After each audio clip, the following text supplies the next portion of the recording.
पिछली वीडियो में हमने केमिकल रिएक्शन को देखा था और वहाँ पे हमने समझा था कि किस तरीके में अगर कोई केमिकल रिएक्शन किया जाए और वहाँ पे लेफ़्ट साइड वाला पार्ट होता है वो हमारा रिएक्टेंट कहलाता है और राइट साइड वाला पार्ट हमारा प्रोडक्ट कहलाता है। यानी कि जब दो सब्सटेंस आपस में कंबाइन होके जब उनके बीच में रिएक्शन कराया जाता है और उसके बाद जो हमें प्राप्त होता है उसे ही हम प्रोडक्ट कहते हैं और जिनको लेके हम रिएक्शन कराते हैं वो रिएक्टेंट कहलाते हैं। ये सारी चीज़ें हमने पिछली वीडियो में क्लियर कर रखी है। ठीक है, आज की वीडियो में हम केमिकल इक्वेशन को समझेंगे भैया कि ये क्या कहना चाह रहा है। बहुत सिंपल सी बात है कि केमिकल इक्वेशन क्या होता है, representation of chemical reaction using symbols and formulae of the substances is called chemical equation. यानी कि अगर हम केमिकल इक्वेशन को डिफाइन करना चाहे तो हम कह सकते हैं कि अगर जो केमिकल रिएक्शन हो रहा होता है उसको अगर अब आप सिंबल्स या फॉर्मूले के माध्यम से आप उसको रिप्रेजेंट कर रहे हैं तो वो क्या कहलाएगा, केमिकल इक्वेशन कहलाएगा। अगर कोई केमिकल इक्वेशन को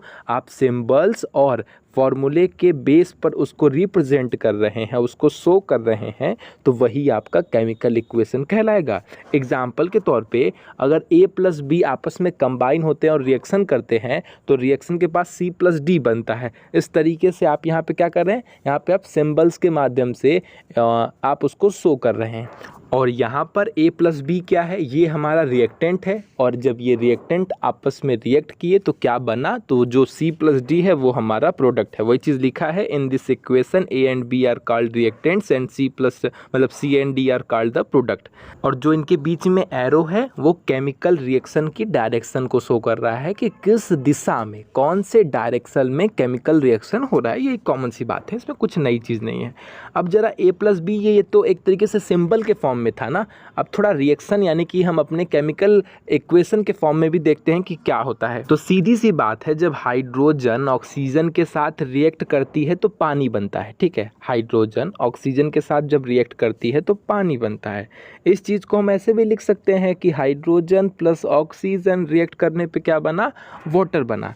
लेकिन हम इसे अगर इसके सिंबल के फॉर्म में शो करें कि H2 plus O2 equal to H2O, तो यहाँ पे क्या कर रहे हैं, यहाँ पे हम उसी चीज़ को बस उसके सिंबल के फॉर्म में कर रहे हैं। इसी वजह से ये क्या हो गई, ये आपका एक केमिकल इक्वेशन हो गया। रीज़न कि हम इसमें उसके सिंबल और उसके फॉर्मूले के आधार पर उसको हम रिप्रेजेंट कर रहे हैं।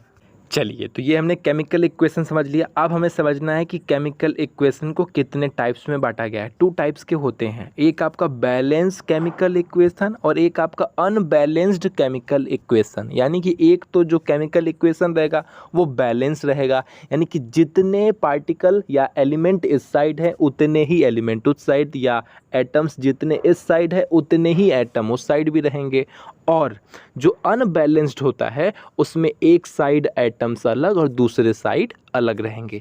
अब ऐसे तो समझ में आएगा नहीं, एग्जाम्पल से समझेंगे यूं क्लियर हो जाएगा कि क्या बैलेंस इक्वेशन होता है और क्या अनबैलेंस्ड इक्वेशन होता है। 10th में कई बार क्वेश्चंस भी आ जाते हैं जहां पे आपको अनबैलेंस आपका केमिकल इक्वेशन दिया जाता है और उसको बैलेंस करके आपको दिखाना होता है। ठीक है, तो हल्के में मत लीजिएगा, बहुत सिंपल सी टॉपिक है, बहुत आसानी से समझ जाएंगे।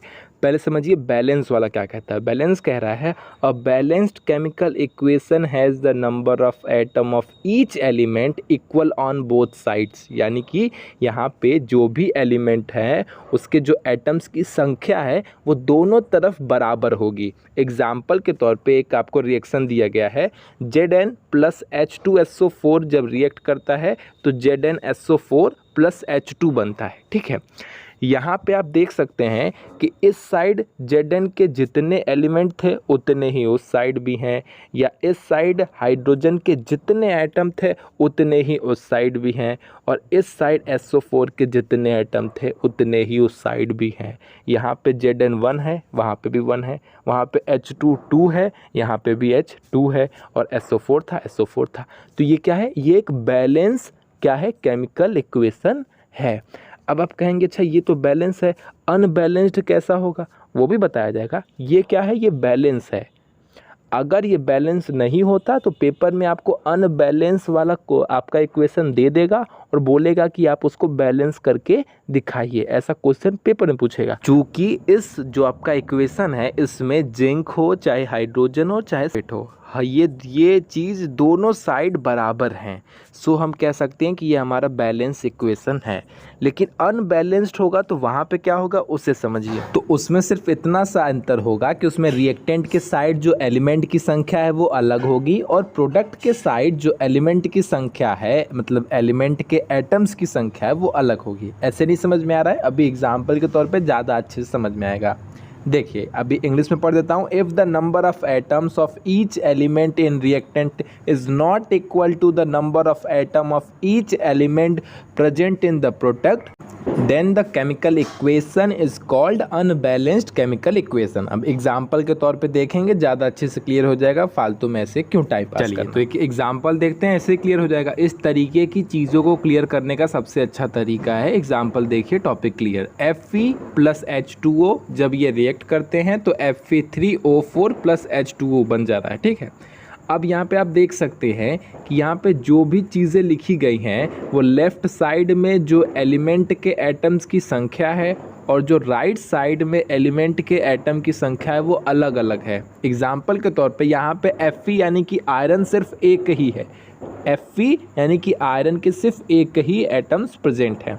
उधर आयरन Fe3 है यानी कि आपका आयरन 3 है, आयरन के 3 एटम प्रेजेंट है।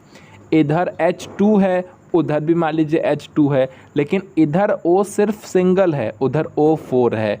तो ये आप क्या देख रहे हैं, यहाँ पे आप देख रहे हैं कि दोनों साइड जो संख्याएं हैं वो अलग अलग हैं, नंबर्स अलग अलग हैं। तो हम कहेंगे ये जो केमिकल रिएक्शन है वो अनबैलेंस्ड है, या ये जो केमिकल इक्वेशन है वो अनबैलेंस्ड केमिकल इक्वेशन है।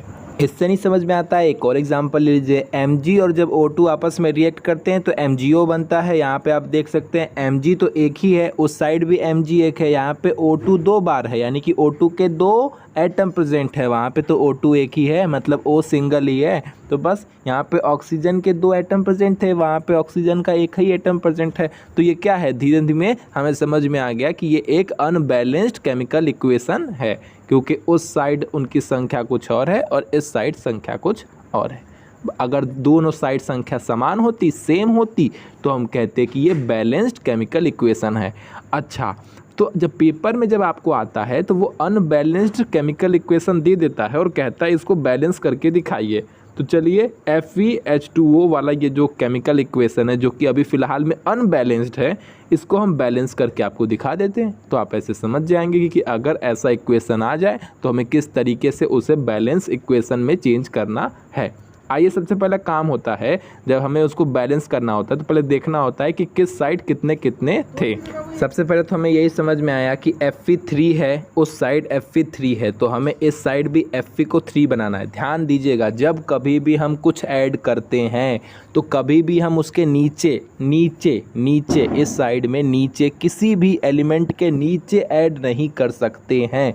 इतनी सी बात ध्यान रखिएगा, जब कभी भी आप कुछ ऐड करेंगे कभी भी नीचे नहीं ऐड कर सकते हैं। जब भी आपको ऐड करना होगा आप सामने ऐड करेंगे, सामने उसके साथ ऐड करेंगे, कभी भी नीचे ऐड नहीं कर सकते हैं। ख़त्म। अब समझिए कि अगर उस साइड Fe3 है और इस साइड हमें यहाँ पे सिंगल Fe है तो यहाँ पे 3 कैसे होगा, अगर हम Fe को 3 से मल्टीप्लाई कर दें तो उस साइड भी Fe के 3 आइटम हो जाएंगे और इस साइड भी Fe के 3 आइटम हो जाएंगे। अगर हम 3 से मल्टीप्लाई कर दें तो हमने 3 इंटू Fe कर दिया। चलिए, अभी हमारा Fe तो बैलेंस हो गया। अब दूसरी बात आएगी ऑक्सीजन की। हमने देखा इस साइड ऑक्सीजन 4 है यानी कि 4 है, तो अब हम कैसे ऑक्सीजन को 4 बनाएंगे।